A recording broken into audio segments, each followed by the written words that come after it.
What's up mga tol, may papakita ako sa inyo. Tignan nyo itong solar ko, naikabit ko na mga tol. Ito yung pangalawang solar light ko. Tapos ito na yung solar panel ko na dalawa. Dalawa na yan mga tol. Ang malapit pa nun, nate-turn ko yan mga tol. Ayan na. Diba, walang kawala yung araw niyan.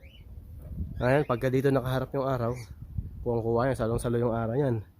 Pag pumunta naman dun sa ibang side, pwede kong ikabigyan mga tol. Ganyan. Ayun o. Ha? Panis. Huling-huli ang mga tol. Siyempre nilagyan natin ng ilaw dun sa likod mga tol. Kasi nalagyan ko na rin ng pinto dito. Ayan o. Nalagyan ko na rin ng pinto yan mga tol. Ayun yung ilaw. Siyempre pag gabi, kailangan may ilaw. Baka mamaya may ahas pala dito. Nayari tayo. May pinto na yan mga tol. Pero hindi ko pa nalalagyan yan ng hawakan. Mamaya ilalagyan ko ng hawakan yan. Ayun o. Suwabing-suwabi yan mga tol o. Tanya ba? Ha? Hindi ko pa lang nalilinis dito, pero di ba ayos na. Konting ano na lang mga tol. Konting ayos na lang. Pwede na oh. Ito yung nest box ng IRN ko mga tol. Malaki yan, gawa ko rin yan. Ako lang gumagawa ng mga kulungan ng ibon ko. Yan, gawa ko rin yan, mga pugad na mga tol. Hingay ng IRN. Diba? Ayos ba mga tol? Pwede na ba? Ayun oh, solid yan oh. Double wall yan mga tol. Hindi ko pa lang nalalagyan ng wall dito. Pero double yan. Ayun na, nasa loob yung wall yan. Para pag taglamig talagang hindi sila lalamigin. Tapos yun lang yung screen dyan. Pwede ko naman kubero. Kahit hindi ko na kubero nyo, okay lang. Kasi may ilaw naman sila pag gabi. So, suwabing-suwabe ang mga tol. Yung nagsasalita. O ha? O diba? Hawakan na lang yan mga tol.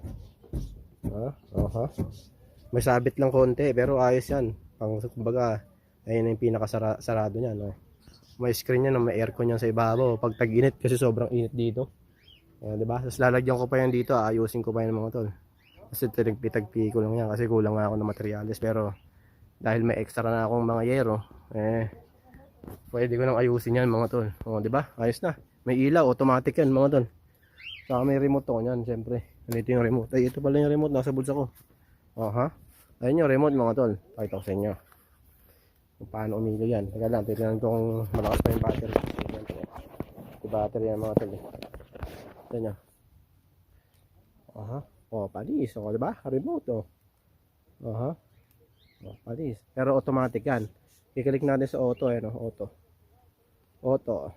Mamaya ilaw yan, mamaya gabi papakita ko sa inyo. Ayan pa mga tol Remote. Ay, hindi pala yan yung remote. Ay, umilaw din. Pwede rin mga tol. Auto natin para mamatay. Mamatay yan. Mamaya iilaw yan mga tol. Tanong tayo dito sa kabilang side. Diba? Ayan, gumawa ng mga ng mga aviary mga tol. Mga ilaw sa aviary. On natin. Ayun, gumana. Akala ko hindi gana. Siyempre auto natin yan para mamaya gabi pag dumilim, bubukas na lang siya ng kusa. Dito naman tayo sa loob mga tol. Ayun, nakabukas nakabukas na kasi nasagap yung remote. So auto natin yan mga tol. Auto. Ayaw gumana ng auto rito mga tol. Turn off natin. Ayaw gumana niya. Wala na yata ang battery. Ayun gumana na. Ayun. Nakagarin yan mga tol Sa full, ibig sabihin yan, nakakakuha siya ng energy kaya may ilaw na green at saka red. Diba?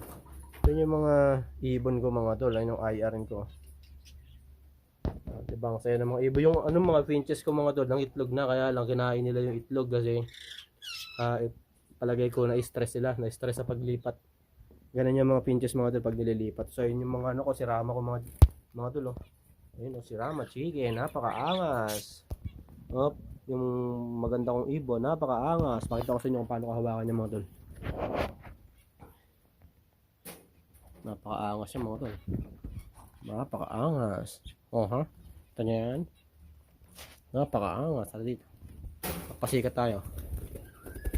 Dumapo pa sa akin Huwag yung lalabas Ayun Ito nyo. Diba? Kiss. Kiss. Woo! Napakaangas. Pinagseselosa ng asawa ko to Yung mukha. Puro na lang daw ako ibon. Kamukha ko na daw yung ibon ko Okay lang kamukha ko yung ibon ko. At least cute. Diba? At least cute kami. Cute kami ng ibon ko, diba? Diba? Yeah, mahal na. Ako nagpalaki niyan mga tol. Days old pa lang. Sinusubukan ko na ako na magulang niyan kaya ganyan kabait sa akin yan.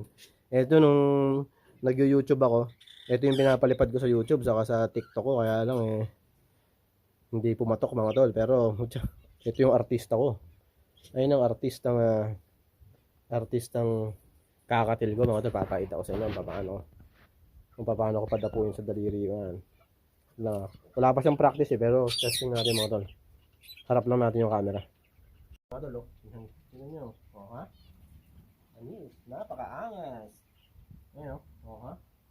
Napakaangas. Ha? Panis, dumadapo pa. Umalis ko tuloy.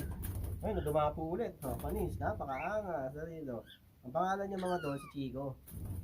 Nga pala si Chico mga tol. Op.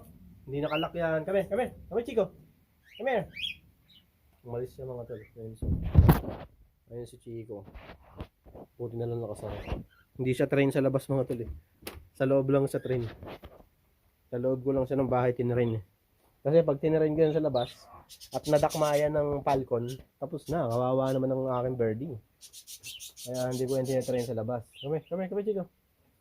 Don't be scared. Ayun ito nyo ba? Chico.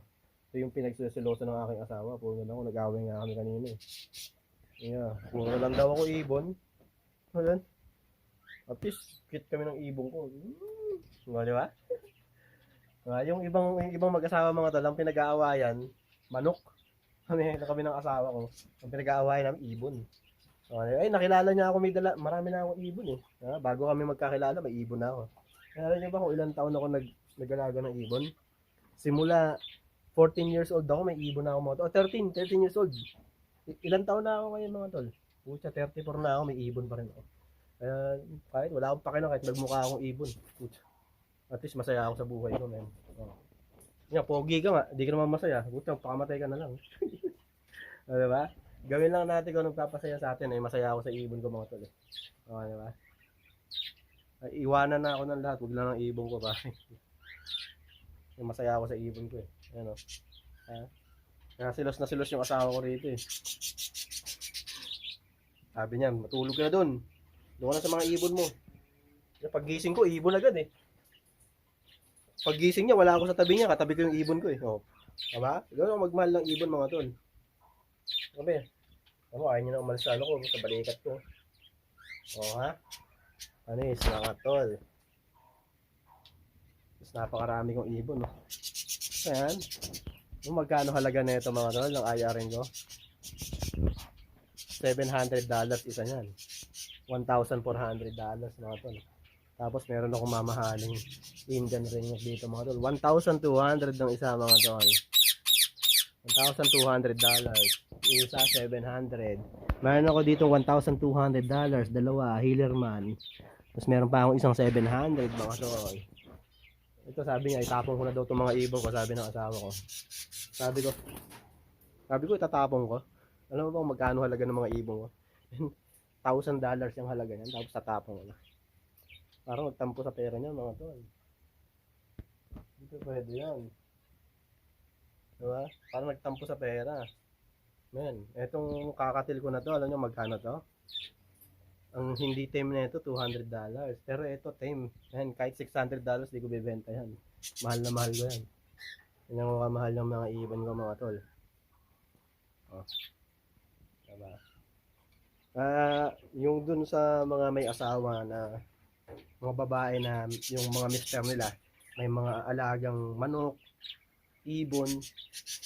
Men, suportahan nyo. Ano gusto nyo? Mang babae yung asawa nyo? Ano gusto nyo ba? Alagaan nila babae? Diba? Mas maging masaya na lang kayo kasi ito yung nakakahiligan nila. Diba? Mga manok, ibon, aso. Ano gusto nyo? Ano gusto nyo maging hilig ng asawa nyo? Babae? Baka naman umiyak kayo pagka babae yung inalagaan ng asawa nyo.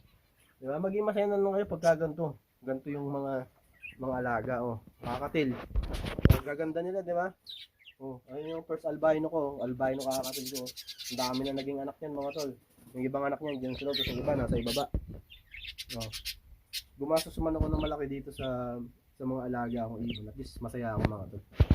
Ito yung nagpapasaya sa akin. Ito yung ano ko mga tol pag stress na stress ako sa trabaho, stress ako sa buhay. Man, makita ko lang yung mga ibon ko, masaya na ako. Oh, ito kakapares ko lang. Yung babae nandun na sa loob, mangingitlog na yan. Lalo pag nakakita ng mga itlog ng mga alaga mo, may mga anak, ay putya, napakasarap mga tol. Lalo yung mga magkakaanak na, may mga bagong pisa, kakawala ng stress. Tapos sasabihin lang ng asawa mo, tapon mo na yan mga alaga mo, benta mo na yan. No man, maaaring gumagastos ako sa kanila, pero yan, yung saya na naibibigay sa akin ng ibon ko, hindi mababayaran yun ng kahit anong halaga. Marinig ko lang yung huni niya, masaya na ako eh. May stress ako sa trabaho. Stress ako sa kahit kaninong walang kwentang tao. Kahit ako yung ibon ko, may saya ko. Ano mo no? Yung mga si ibon ko, ang sweet. Naghahaligan pa. Yan ka muna, takot tuloy. Lakas kasi lang, ingi mo kasi, takot tuloy yung mga kakatol. Oh, yung mga pinches ko mga tol, ang cute-cute. Oh. Tatapon mo ba yan? No! Diba? Kaya yung payo ko lang doon sa mga ano, sa mga babae. Sa may mga asawa na. Kapag may mga alagang mga hayop yung mga mister nyo, suportahan nyo. Huwag yung aawayin. Pasalamat nga kayo, mga hayop yung kinahihiligan nyo, hindi babae. Diba? Paano kung babae? Ano kung ng babae, nauubos yung pera sa babae? Diba? Tapos sira pa pamilya nyo. Ito rin. Oh. Diba? Di ba nakakatuwa, men? Nag-alaga ka ng hayop kaysa mga babae ka. Mas masaya. Ha? So, yun yung mga ano, yun lang yung payo ko. Nasa sa inyo na kung tatanggapin yung payo ko or hindi. Pero siyempre, time management pa rin. May time ka sa mga alaga mo na hayop. May time ka rin sa pamilya mo. So, yun lang mga tol. Paalahan na kayo kung tanggapin naman yung aking sinasabi o hindi. Basta ako, masaya ako sa alaga kong birdie. Don't touch my birdie. Uy, puto. So, ayun mga tol. Paano ba yan? Hanggang sa muli. May pinto na yung ano ko. Yung isang side. Tapos eto. Sasara ko na ito mga tol. Anyway mga tol. Till next time. At sana nag-enjoy kayo sa video ko yan.